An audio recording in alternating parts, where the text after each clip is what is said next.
दोस्तों, मंदिरों में तो भक्तों की कतार लगी रहती है, लेकिन कोई कोई भक्त ही ऐसा होता है जो भगवान के असली रूप को पहचान पाता है, क्योंकि सच्चा भक्त ही संसार के हर जीव में परमात्मा को देखता है।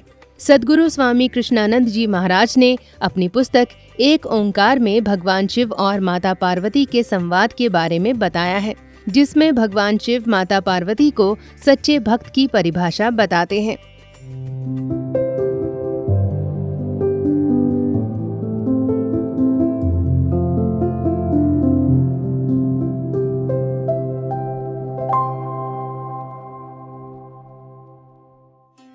तीर्थी नावा जे तिसु भावा, विणु भाणे की नाई करी। अगर परमात्मा को स्वीकार हो तो तीर्थ स्नान करूं, और अगर उनको ही स्वीकार नहीं तो काहे का तीर्थ और काहे का स्नान। दोस्तों, सद्गुरु के द्वारा लिखी गई नानक देव की इस पंक्ति का मतलब संगम नगरी प्रयागराज से है, क्योंकि संगम नगरी प्रयागराज में सभी भक्त भगवान की भक्ति में ही खोए रहते हैं। ऐसा लगता है मानो प्रयागराज में केवल भक्त ही रहते हैं। भक्ति के इस माहौल को देखने के लिए भगवान शिव और माता पार्वती भी वेश बदलकर घूम रहे थे। ऐसे माहौल को देखकर माता पार्वती ने भगवान शिव से कहा कि भोलेनाथ, यहाँ तो चारों ओर केवल भगवान का ही नाम है।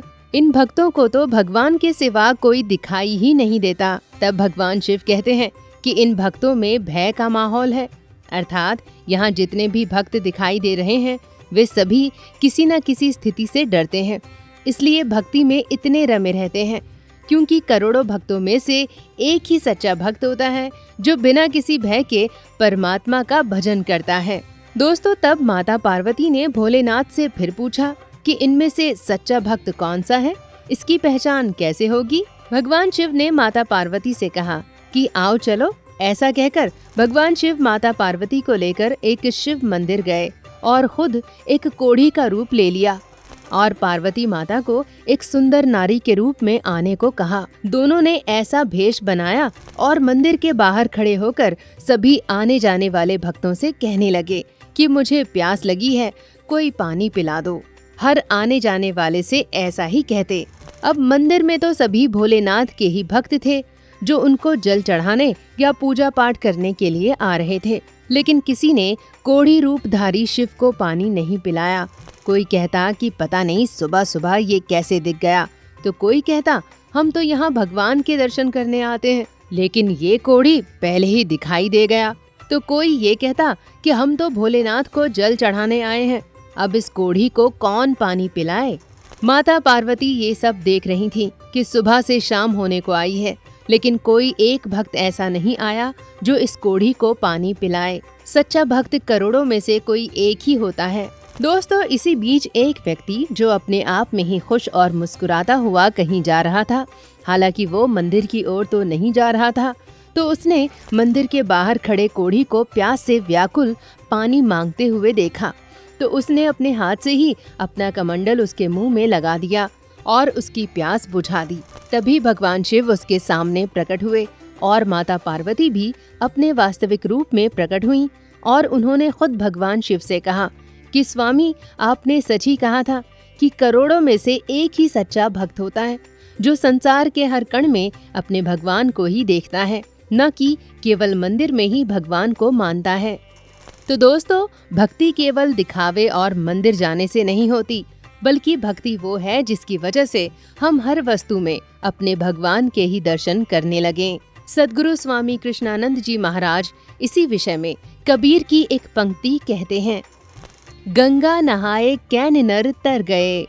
इस छोटी सी पंक्ति का बहुत ही व्यापक अर्थ है। दरअसल इस पंक्ति से कबीर साहब कहते हैं कि गंगा में नहाने से कोई नर नहीं तरेगा, बल्कि उस गंगा में अपनी माँ तुल्य गंगा माँ को सच्चे हृदय से अपनाकर तथा अपने कर्मों की सत्यता को अपनाकर ही उस परमात्मा का धाम प्राप्त होता है। देखिए, इस संसार में सफल होने के लिए कर्म बहुत जरूरी है। बिना कर्म के हम यहाँ रहने के भी हकदार नहीं। कर्म करने का अर्थ है कि खुद पर विश्वास होना या संघर्ष की उस लाइन में लग जाना जो हमें सफलता की ओर ले जाती है। भगवान श्री कृष्ण ने भी कहा है कि इस सृष्टि के कण कण में मैं ही विराजमान हूँ, ये सारा संसार मुझसे ही उत्पन्न हुआ है और समय के साथ मुझ में ही विलीन हो जाता है, लेकिन फिर भी मैं इस संसार में आकर कर्म करता हूँ। इसलिए ईश्वर भी जब धरती पर आते हैं तो उनके लिए भी कर्म करना जरूरी होता है, क्योंकि ये कर्म प्रधान समाज है। गीता का ये उपदेश अर्जुन और पांडवों को विजय की राह पर लेकर जाता है, क्योंकि अर्जुन ने श्री कृष्ण को अपना गुरु मान लिया, और जब गुरु अपने शिष्य के साथ बैठकर कर्म योग और ज्ञान की शिक्षा देता है, तभी हर युद्ध का परिणाम आपके पक्ष में आता है। दोस्तों, पांडवों से ज्यादा अच्छे योद्धा कौरव पक्ष में थे तथा कौरवों की सेना भी पांडवों की सेना से बड़ी थी। लेकिन पांडवों की जीत क्यों हुई? क्योंकि अर्जुन अपने गुरु के साथ बैठकर युद्ध कर रहे थे। दरअसल दोस्तों, गुरु ही एक ऐसी शक्ति है जो हमें वो एनर्जी प्रदान करती है जिससे हमें न केवल युद्ध में लड़ने का पराक्रम मिलता है, बल्कि जीवन जीने का संयम भी मिलता है। इसलिए सच्चे गुरु को पहचानो और उनकी शरण में जाकर अपने जीवन को साकार करो। दोस्तों, भगवान भक्ति और गुरु सेवा पर बना हमारा ये वीडियो आपको पसंद आया हो तो इसे लाइक और शेयर जरूर करें। और हाँ, ऐसे ही सामाजिक, मानसिक, आध्यात्मिक विषय को जानने के लिए हमारे चैनल को सब्सक्राइब जरूर करें। धन्यवाद।